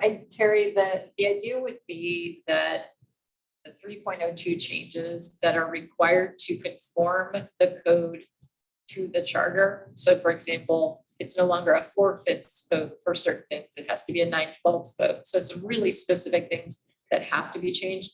Those would go into effect on January 1st, 2025. At this point, there's still discussion about how far we're going beyond those changes, whether those would be adopted ahead of time. They would be effective January 1st, or as you suggested, a proposal to the new council to allow them to have some options about how they want to operate, because they are going to have to hit the ground running. They're going to be facing the budget fairly shortly. So those are things that are all under discussion, and luckily we've got some time to think about that. But at least immediately getting those really clear things that contradict the new charter are going to have to be effective January 1st. So at what point, I mean, I guess I'm having trouble because I'm interested in the 2025 options, you know, the committees, the council presidents, the vice presidents, that sort of thing. At what point are you all considering drafting those? And at what point do we get our input and discussion of those? And that's not by fall 2023 necessarily, is it? So how we're approaching that, Terry, is the revised charter is pretty vague about council president and vice president, as well as committees and subcommittees. You're nodding, so I think you know that. You know, we know the council president is presiding officer, but we don't know what other specific duties they play. And so we're doing a lot of best practices research and thinking out to what might need to happen to help them operate successfully in the beginning. We are initially hesitant to codify too much of that because we also want to respect the new council's ability to make those decisions. So we're thinking about developing different alternatives and options based on best practices for them to consider. And the timing of that is, we're thinking through that right now. It hasn't been decided yet. Thanks. I'm interested in that, and I do hope we get some input into your thinking. But thanks for answering the questions. I think it's really important and tough work that you're doing. Okay, thank you. I have 3 more people, and I just want to give you guys a heads up. There's 30 minutes left for this discussion time. So we're going to do Zach Curl, then Bill Farver, then Amy Wood. So I just have a couple of just clarifying questions. So I assume as the charter is written that the mayor is not going to have any sort of veto or line item veto power at all. Just clarifying that. Okay. And then is there any language about the for cause majority removal for city attorney or chief of police as well by the council? No, I don't think so. I can look at that. Okay. All right. So that's it. So I have 3 areas of interest. The biggest one involves the relationship between the mayor and the city manager. The only word in here is with. They share their managers with. And if I was a city manager wanting to come here, I would really want to know more about that, because I could easily imagine a mayor interfering with a professional city manager's operation. And I understand a lot of that is going to come down to the relationship between the 2 people, but if there's got to be some language that you would put in here that would reassure someone that would want to come here to a brand new structure that they would have fairly broad executive authority here. So are you planning on adding more to that or talking to people? You said you were going to other jurisdictions to hear how they had done it, which is a great idea. I have a couple of different answers about that. Well, first of all, from this presentation, I guess the only other thing I would highlight is that the mayor can delegate all their executive and administrative powers. Yes. So that is an option that we presume they would use, but that's limited, of course, to answering your question. I think next meeting, you're gonna get a presentation about the service delivery work from some of my colleagues, Becky and then Jamie, who's here tonight. And so that is work that we are doing internally, a staff across the city to review, and we're doing it in partnership with the elected offices as well, to review our program structure, our bureau structures, the current service areas that they have set up, and really work through that and see if that's right and make some initial potential tweaks to that to have a more manageable reporting structure for a city that would make sense to a city administrator. And so that would be later this year around the fall. Have a lot, coalescing at similar times. So that's one reason we're trying to make sure we're prioritizing our work. Well, I look forward to that. I would hope that when we're electing a mayor, that a lot of people are going to want to ask that mayor, what's going to be your relationship with the city manager? And if you could in some way provide material so that that kind of discussion would be encouraged. Absolutely. Yeah. I would certainly want to vote for a mayor that was going to be respecting the fact that a lot of voters want a city manager, a professional city manager. And we want to be really clear about like the roles and responsibilities presentation. We want to be clear about what the job is to interested candidates. Yeah, okay. So So you're going to provide good examples of how it would work really well. And who does the evaluation of the city manager? Is that the mayor? I believe so. I also was going to add that this is on a slightly longer timeline, but when we start developing, a job description for the city administrator, different skills and abilities, I think we'd like to come back to Good. this group Yep. and talk more about that. Great. Okay, the second area had to do with the thing that Fred was talking about the police chief. Yeah, I get that the council wants to prove the person, but you've also got the mayor managing the police chief. Is that set in stone from the charter commission? Because that's incredibly wrong, right? I mean, that's not a functional public safety operation. If you have the mayor supervising the police chief and the city managers supervising the other areas of public safety. That is how the charter has it set up. And that can't be changed or? It can by a vote of the people, but Vote of the Julie, I do want to feel free. If I made the chart you had earlier showed that the city administrator, there was that executive function and then dropped down and it said, including the police bureau. Mhm. And so it seemed like that was still the administrator. Well, but they just answered something. So different. I'm going to clarify a little bit because the mayor appoints the police chief. Got But the city administrator is responsible for, I guess we'd say, management or, I mean, the mayor can always fire them. So obviously the police chief is Right. answerable in some respect to the mayor, but the day-to-day operations of all bureaus, including those. Okay, well then I misread your Yeah. diagram on that chart. Okay, I mean, the diagram, the way it's written, I mean, you look at the appointing authority by the mayor shows city attorney, administrator, and police chief. But, if you look, somebody like the city attorney, for example, they're appointed by the mayor, but they're still answering to both council and to the mayor. They so represent, who supervises the city attorney's office? they are removable both by the mayor and by the majority of council. What, does anyone supervise them in terms of a management function?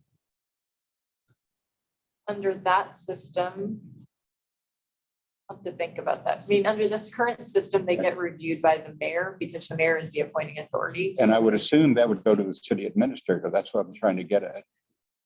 Or is that not decided? It's not in, it doesn't state that in the charter. I understand that. So is it decided yet or? No. Okay.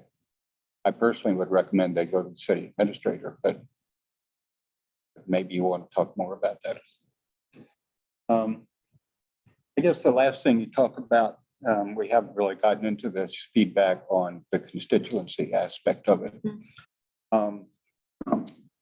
Some of the others may share this, but I've seen a lot of elected officials spend an incredible amount of time responding to constituent issues. And it seems like if you're going to have a council that's policy oriented, ideally you would have a distinction between constituents that want to communicate around policy issues, legislative issues, and constituents that wanted to complain about, whatever. And I don't know if you have an ombudsman now or what, but if there could be training or some central function that could handle constituent complaints that are not legislative policy, because you're going to have a lot of trouble having these 12 new people stick to legislative policy stuff and not get bogged down. It's not barking dogs, because the county does barking dogs, but that kind of thing. Absolutely. And I would really like to see, you said you want some feedback, how you would try to structure that kind of division and how you would try to train council people to delegate those kind of things. The great comment. Yeah, absolutely. That is something we're starting to consider. It's going to be a huge culture shift and we're going to have to be really proactive about things. Thank you. Thank you. I think I'm next. Is that correct? Yes. Okay. I have a couple comments and one question for you. An overall comment, I just want to say I echo Fred and Terry. Some of your comments addressed my reaction to things. And I in particular, I am interested in getting involved in as many areas as possible. So it is tough to not necessarily know when we're onboarding. I know we're very early on, but when we're onboarding, I don't quite know where my input is going to be needed or wanted, or where there's not room for input. It's almost like we're doing a puzzle without seeing the big picture ahead of time. And we're kind of finding our way through maybe clumsily when we could be a little bit more efficient and come a little bit more prepared. One item I want to throw out there for us to review is Julia did send us a proposed schedule of meetings a couple emails back. I wondered if perhaps in the next meeting, we could look at that proposed schedule together to look at the big picture and say, well, wait a minute, that topic is coming up, but then that's going to the city council only 2 weeks later. Can we move this around a little bit? If we could orient ourselves in that proposed schedule, we might feel like we're also at the same time more equipped to understand where we want to put our energy and kind of understand the areas that we have some input left on. And then in particular, a question I have about the council powers. You mentioned not wanting to codify how the council will work, yet you want to leave some of that up to the council themselves. Will the first council then be codifying ways of working for all future councils? My understanding is in the charter, they can set their own rules of procedure. And that's not going to change. Like one council's decision, I think, could be changed by a later. Okay. Of course, yes. I mean, really the only thing they couldn't change is something that is in charter, and they don't have the authority to change the charter. So they could either by their own bylaws or by code set rules of procedure. And 3 months later, they can say, this is terrible. This doesn't work. We're going to change it. So a follow-up question to that is the duties of the council president and also how they get elected. Are we suggesting then that prior to the new council coming in, that we might help inform how that's structured loosely, that they would then finally structure that for themselves? First, I would say how they get elected is in the charter. That is. We can't change. Okay. They're elected by council. I would, we're still working through all of this, so we're not completely sure, but we are thinking that identifying, a handful of duties for the council president, additional duties might help them organize themselves starting in 2025.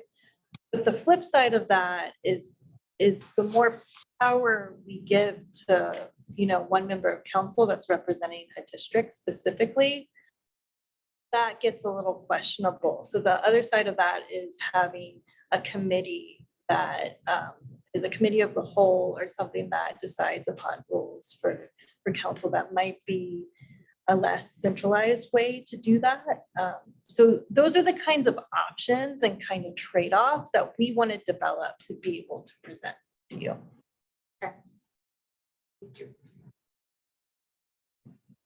Okay, we have 2 more hands and 18 minutes left. So next is Jane DeMarco and then Benson. Thank you very much. I was fortunate to sort of like go to a neighborhood street party when we had a really summer day. And so because I'm really interested in helping people understand what this is all about, I asked everybody who was there their thoughts. And this is what I heard. They want to know the peer cities. They want to know where you've gone to find information on how you've developed this. They want job descriptions for everybody. They totally get the whole idea that if you're going to hire a city manager, you need a really good job description and a great salary range and how they get hired and how they get fired and what they do and all of that kind of deal. One interesting thing that I think there might have been 60 people there, and at least 20 of them said, unprompted by me, we don't want people who get jobs the way our presidents get jobs, which is you have to be a certain age and you have to be born in a particular place, and that's it. They would like to see a job description for the mayor of Portland.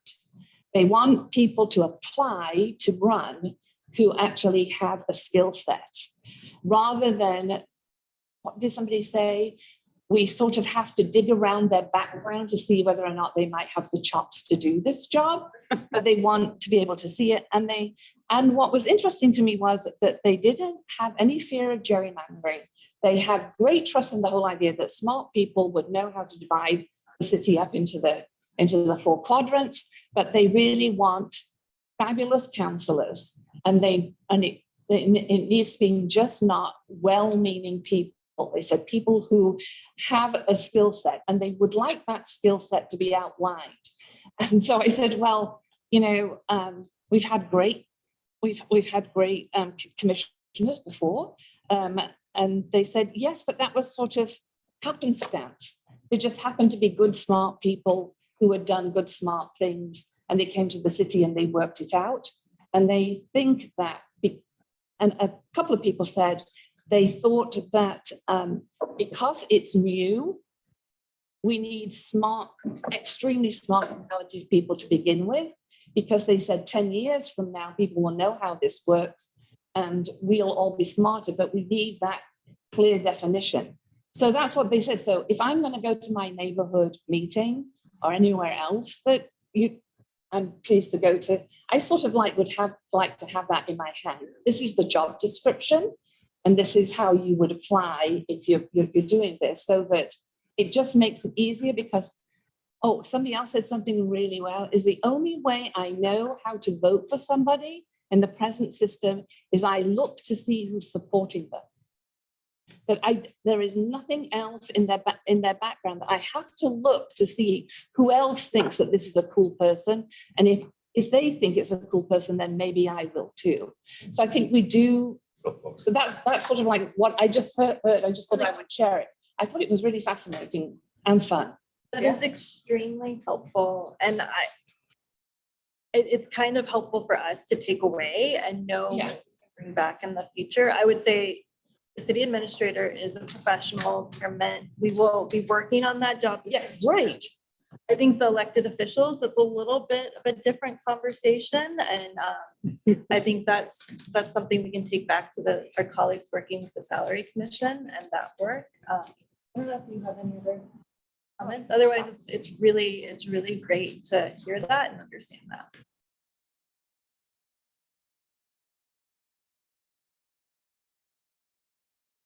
Hey, I think I'm up next. So I'm just going to jump in and say thank you so much for the presentation. Thanks for all of you. This was great.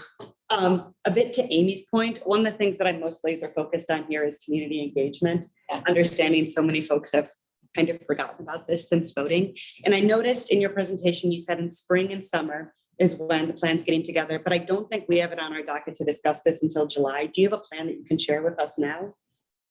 A plan, a community engagement plan?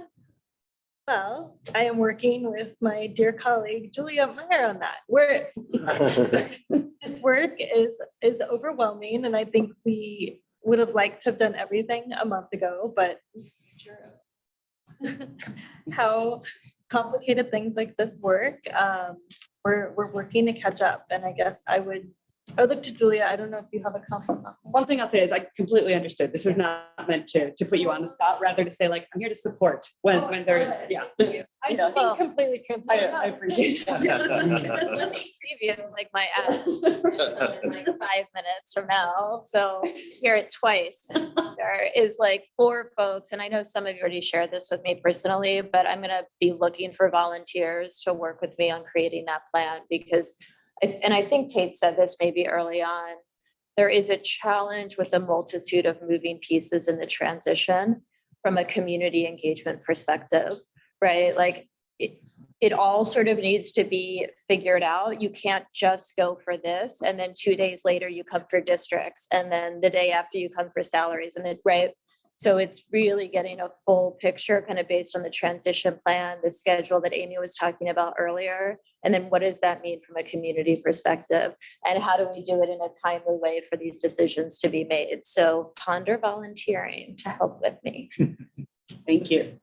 One thing that resonated that Joe said also though is the idea of distilling the questions down, because I think it's just overwhelming. It's overwhelming for us when you think of the wash of things that need to be decided. So coming up with some pretty discrete and clear choices for people to think through. And that, I think that worked really well with ranked choice voting.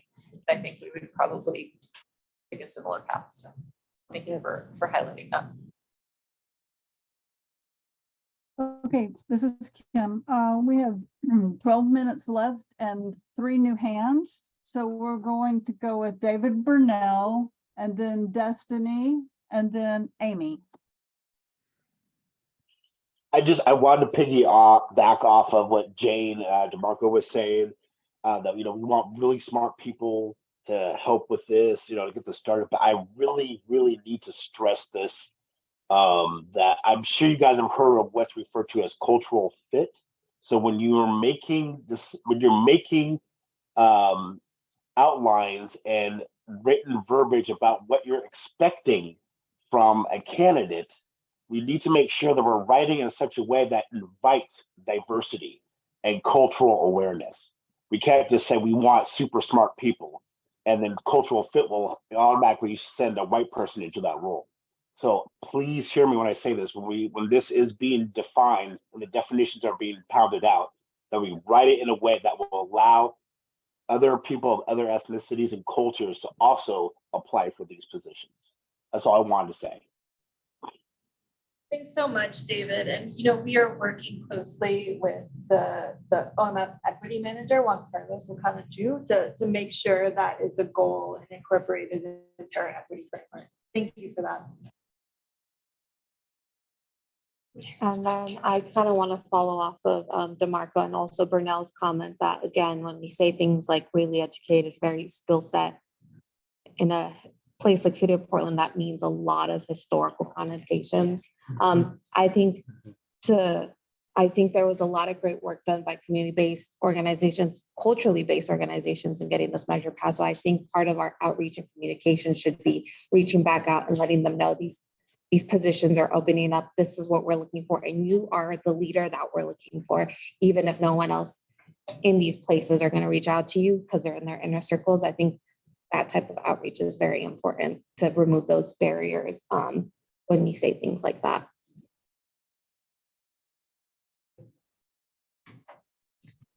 Thank you. Amy? Yeah, I wanted to just add a +1 about a desire for collateral that's public facing that we could take to kind of share this out to the public in really communicative ways, or really brief information that we could take to our folks that we're gathering info from. And then also on just a procedural note, I'd love to reintroduce the idea of subcommittees. That was something that had been brought up, and I just want to put it back formally on the table. Subcommittees, including the liaisons to the staff council, the community outreach team. There's a few that have kind of clearly developed that we should probably consider formalizing.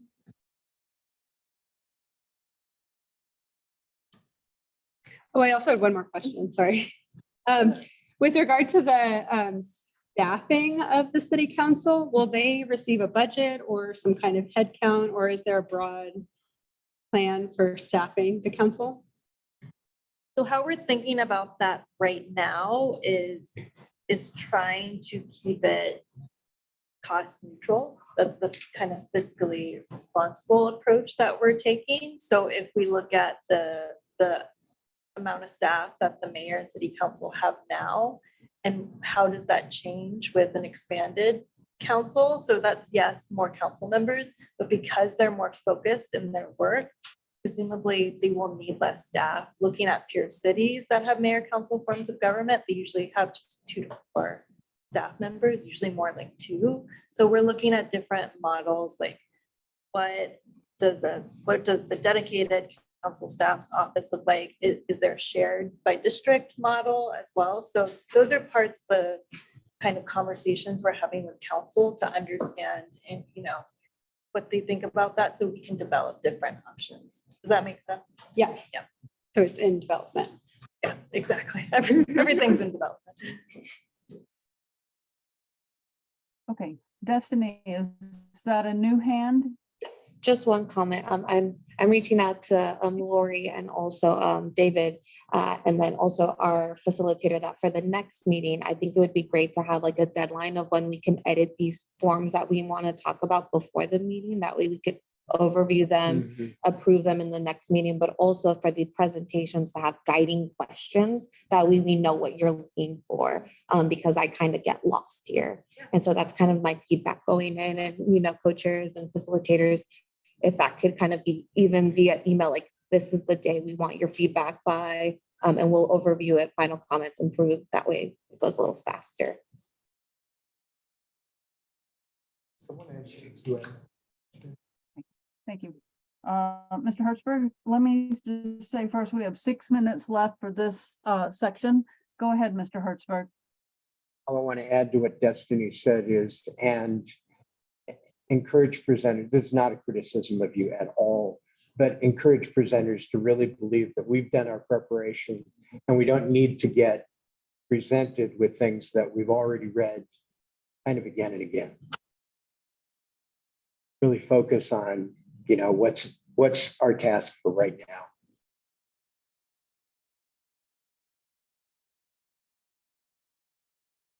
Okay. Any other hands? Sorry, Kim, this is Julia. I think a committee member was suggesting, since we have 2 minutes left in this item, we take the question from the Q&A from a community member, which is, I guess, to Tate and Lindley. Is there anything that changes in the mayor's emergency powers authority under the revised charter? The emergency powers are set forth in code, so it's a council determined set. So it's one of the things that we anticipate, along with a number of other code changes to reflect the charter changes. So, no, the charter does not itself change it. I think that answers your question. Thank you.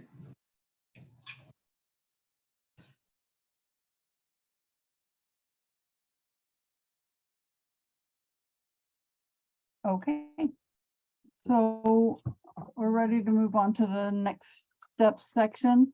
Before I turn it over to Julia, I'd like to go through the notes that I took really super quick for action items and make sure I got them right. This is in no particular order. You guys would like to have clarity about a specific modified consensus process by the next meeting. There is some discussion about adding into the values something related to sexism, and committee member Hyams, if you want, I think you could interact with Julia about specific wording. At the next meeting, you guys would like to see the complete document of the bylaws to review and consider revising or voting on, including changes, etc. I have that you guys feel like you have a lot of questions, and perhaps it would be efficient if you could just submit questions in writing to Julia in between the meetings.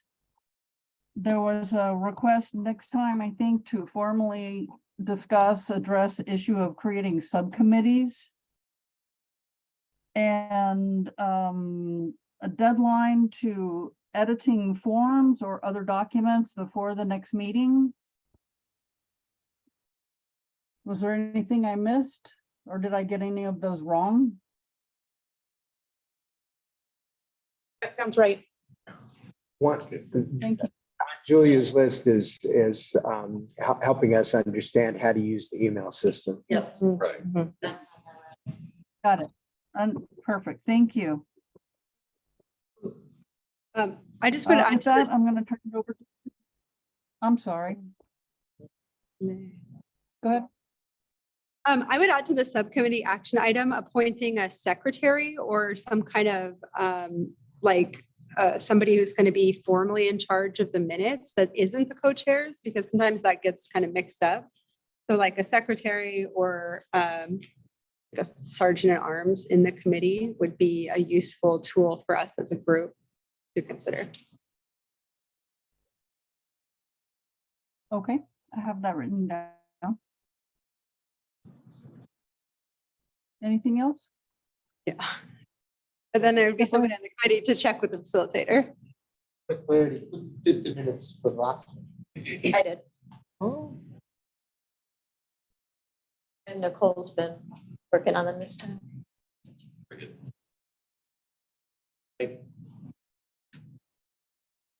Okay. Are we ready to move on, Miss Julia? Yes. Nicole, can you bring up, I'll just keep talking, but it's the next steps slide or the next slide. Just as a reminder to folks listening in, so this meeting was recorded. It'll probably be posted as early as tomorrow on the website if you want to go back and watch it, or if you weren't able to see it. Sorry, there's two next steps slides. As I mentioned earlier, I really am looking for a group of folks who are interested in helping in this community engagement plan. I do not need to know now if that becomes a formal subcommittee, if it's a work group, right? I just want to get a sense from the group about who might be interested in that. So if folks can reach out to me, email me, text me sometime this week and let me know, and then we can kind of figure out where to go from there. Our next meeting is next Thursday, May 11th.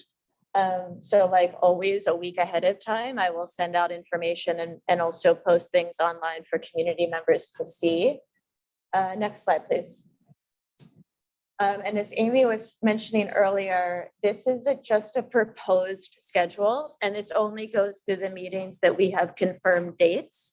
All of these dates are also on the webpage, mainly as a way for community to anticipate, but absolutely the topics can change, and they can change because your needs change, because the city's needs change. But right now, and there are other items that we can anticipate during some of these, like continuing this foundational work conversation that we had tonight.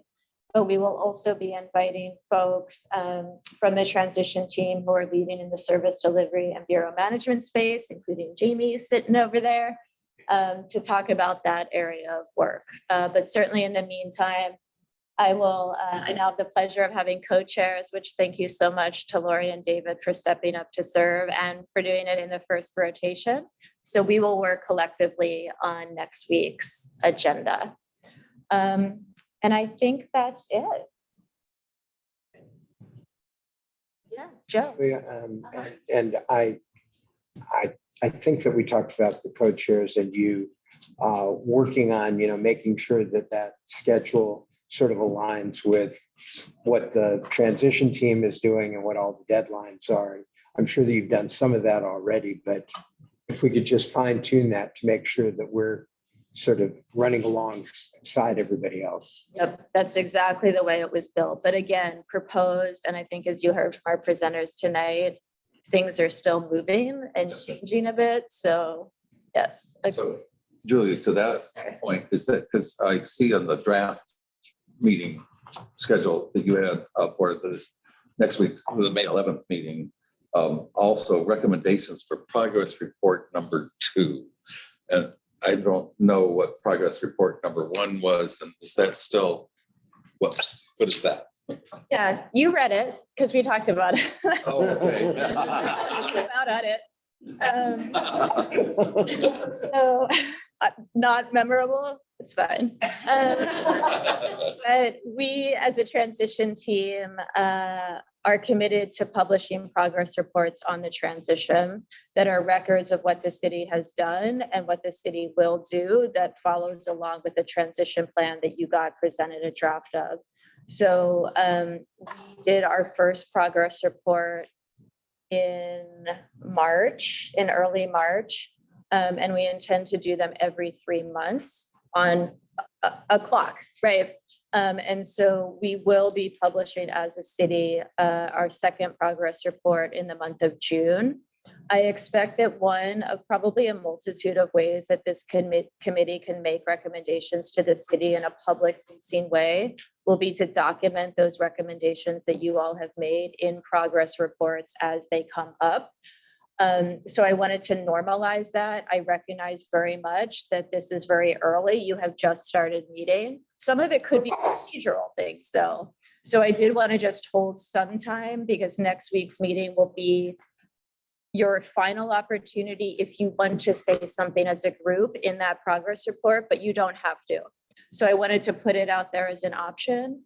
And I would certainly expect it by the next one, which would be September of 2023. I know under resolution 37609 that the current council committed themselves to a progress report as of May 1st on that many dozens of tasks that they assigned themselves, that the mayor in particular assigned to each of the commissioners in collaboration with each other and with their respective bureaus. And to have a progress report, I guess, back to the council as of May 1st. And those are to prepare the city government to for the transition to the new charter. So yes, different report. Okay. So the resolution had 3 components. One is sort of the transition overall, of which you are advising on. One was the grouping of bureaus into service areas. You will start to hear about that work next week. The third was 90-day council action plans that each council office committed to that laundry list that you saw in the resolution. I don't know if they have a date at council where they're going to talk about that in a public space again, but that would be separate than this like overall report on the work of the transition to align with that trend. Yeah. Can I ask a question about the schedule? Here where it says virtual, does that just mean that no one's in person? Virtual as opposed to online? Yeah, there's 2 terms of art there, online and virtual.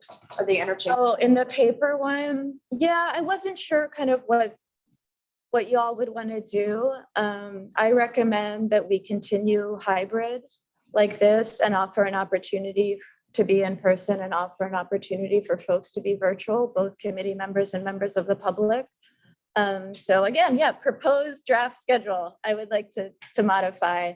I will say next week, this room is not available, but there is one on the 2nd floor that we can use. I'll send you all the details about it. Okay. Should I adjourn us? Get co-chairs. Yes. Oh. Adjourned. Yay. 2. 5 minutes for the end. Yeah. Already on my list. I mean, send me an email. But yeah, just